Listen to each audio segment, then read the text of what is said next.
Lamborghini has been working on a new version of the Lamborghini Urus, which I'm a little surprised to see this one, but I guess it's not completely unexpected in the world we live in today, so let's get into it. First off, welcome back to Exotics Anonymous. Welcome to the Exotics Anonymous studio, sponsored by McLaren. Just kidding, I wish. McLaren, please sponsor me. But we're not in my Audi S6 today. We're inside talking about a rumor that I heard. A car that's been spotted testing multiple times now. I want to talk about the car itself and also just kind of where the car market is right now with these types of cars, because it's very interesting to me that this car is even being made. So let's jump into it. If you could take a second, like the video for me and subscribe. It really helps me out with the algorithm, and I appreciate you guys, supporting me in the channel, and I want to keep making good content for you. So appreciate it. Let's get into the video. So the car we're talking about today is the Lamborghini Urus Performante Hybrid. The new, based on the Urus SE. Obviously, there's been a Urus Performante a couple years ago, but this is now a Urus Performante based on the Urus SE, which is the 816 horsepower hybrid Lamborghini Urus, which I believe is the only Urus you can buy from Lamborghini now. I don't think they make a non-hybrid Urus at all. I believe the Urus Performante and the Urus S have both been discontinued. If not, there's probably, a few more rolling off the line, but they're basically done. So the Urus Performante was a lightweight, track-focused version of a Lamborghini Urus, if that even makes sense to say. It's a track-focused, 5,000 pound SUV. But that is kind of what the market's been producing a lot of. I mean, we had the Porsche Cayenne Turbo GT, which I'm sure the Urus Performante, had a lot of learnings from. Even Aston Martin just did the DBXS, and we're talking Aston Martin here, who makes a lot less cars than Lamborghini. They did like a track-focused version of their flagship SUV. So clearly there's some demand, at least the manufacturers think there is, for these track-focused SUVs. And I do see a good amount of Urus Performantes compared to other models of the Urus that I see. I feel like I see more Urus Performantes than I do Urus S's. That makes sense. I guess maybe people went for the most expensive one at the time. But if we look at the Urus life cycle, we had the original Urus back in 2018-19 time. They made that for a couple years, and then they eventually did the facelift, which is essentially the Urus S, which just made the car a little more exciting to drive from what I understand. I've never actually been to Urus S, only a regular Urus. And they also launched the Urus Performante, which was supposed to be like the Nürburgring attacking Lamborghini Urus that, you could take to the track, or you could drive around and do whatever you want with it, honestly. And around this time, Audi also launched the Audi RSQ8 Performance, which is essentially the facelifted version of the Audi RSQ8. There was no Audi RSQ8S. They just did the RSQ8 and the RSQ8 Performance. The Performance and the Urus Performante, very close siblings. Your track-focused SUV, which is all well and good. I mean, Porsche did a great job with the Cayenne Turbo GT. I believe that broke the Nürburgring SUV record when it came out.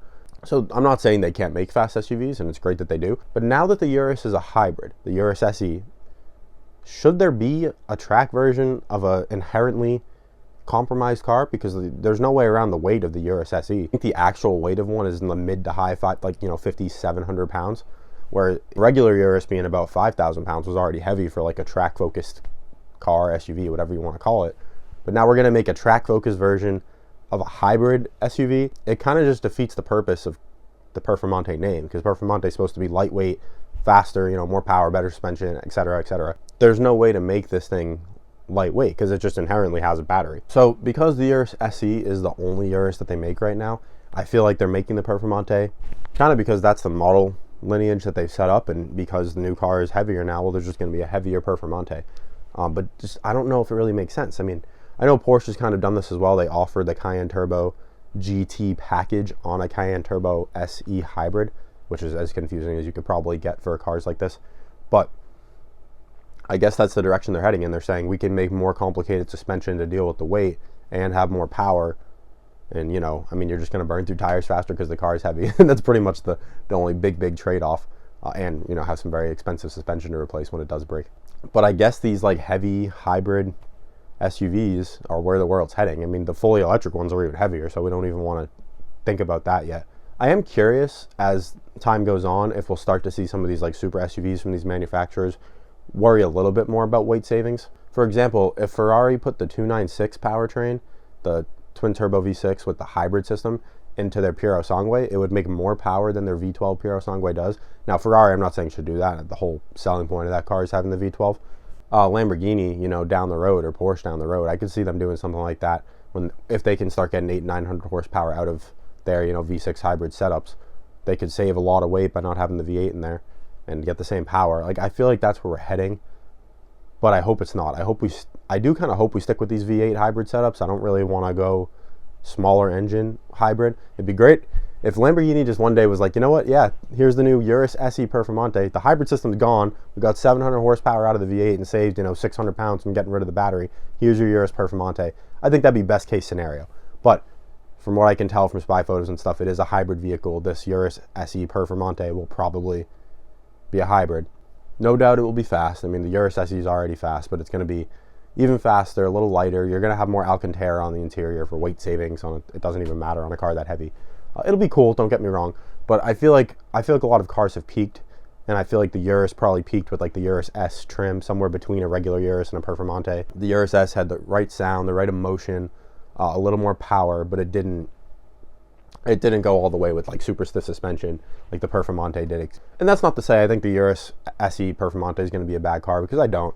Lamborghini's already proven they can make a good SUV with the Urus S, the Urus Performante. Porsche knows what they're doing with the Cayenne Turbo GT. Audi knows what they're doing with the RSQ8. Even Aston Martin's proven they can make a great, stiffer SUV with the DBX-S, which is a more hardcore version of the 707, which really didn't need to happen. That's a whole nother video. The DBX 707 was more than enough. The S did not need to happen. But it's good they did it. I mean, I think they probably could have just done a sound tune on a regular DBX 707 and made it sound a little better, and everyone would have been happy without going all the way to what they did with the S, like getting rid of the pano glass roof and all that stuff. I mean, on an SUV like this, do you really want to give up those creature comforts for a little stiffer suspension and better track times? It's like there's no track, you don't need a track SUV. That's not to say they shouldn't exist. Like, I'm a big fan of the M5 CS, which is kind of a super impractical sedan. So I get there's an appeal for these impractical SUVs, but is a Urus SE Performante that much better than a Urus SE? I don't know. We're going to have to find out when it comes out. I think there's two people that can save the SUV brand at the moment. I do think Ferrari with the Puro Sangue, it's not really an SUV, but at least they're putting a V12 in it. It's different. Obviously, Rolls-Royce does their whole like high-end luxury thing with the Cullinan. That's not really like a performance SUV. Bentley, the Bentayga Spied, I think that saved the SUVs if we're going to talk this new one. No hybrid, 650 horsepower V8, Bentley, interior, luxury looks, outside, everything. That's probably the perfect SUV that's ever been made so far. They have all the tech, all the creature comforts, with an amazing sounding engine, a rocket ship fast car. Bentayga Spied, the new one, is great. The other people, these guys are working on an SUV behind me, McLaren here, and I don't know when it's going to come out. It's probably a couple years away. No one knows if it's going to be a hybrid. We probably know it's not going to be fully electric now, based on what I'm hearing. But it's probably going to be a hybrid. Who knows if it'll be the Artura hybrid, like the V6 powertrain setup with maybe like more power pumped out of it, or if they shoehorn like a 750S engine in there with the hybrid, this McLaren SUV could completely change the game on super SUVs. It'll put every other company on notice. So would love to see that. That's probably a little while away. McLaren's not as big of a company. It takes them a little longer to develop cars like that. But when we do see that, I'm excited to see what they do. By then, the Urus SE Performante, I'm sure, will probably be out already. So we'll have good comparisons head to head at the time. So what do you guys think? Like, does the Urus SE Performante make sense? I'm more of a sedan person, so I don't necessarily give the SUVs as much love. But every time I've experienced one of them, I tend to like it. I just wish the same effort was still going into sedans. Like, if there was a Lamborghini sedan right now based on a Panamera, I'd be all over it, especially if they made a Performante trim. That'd be my like perfect car probably. So Urus SE Performante is coming. I wish there was a sedan coming, but I don't make the rules at Lamborghini. The SUV market's hot. I mean, competition's tougher than ever. They just continued the Audi A8 recently because there's a new flagship Q9 coming and they just can't justify making the A8 anymore. For now, the world's changing more towards SUVs. I think we'll see a sedan resurgence probably in like 10 years. But for now, big, heavy SUVs is what it is, and we'll see what companies like Lamborghini can do to make them exciting and offer, Lamborghini customers a good daily driving experience in their Urus. So that's it for this one, guys. Thanks for watching the video. Please like the video for me if you haven't already, and subscribe. I'd love to have you stick around for future videos. I just did a video on the Revuelto Roadster, so go check that out for me if you can. I really appreciate you guys supporting the channel, and I hope to see you in the next video. Thanks.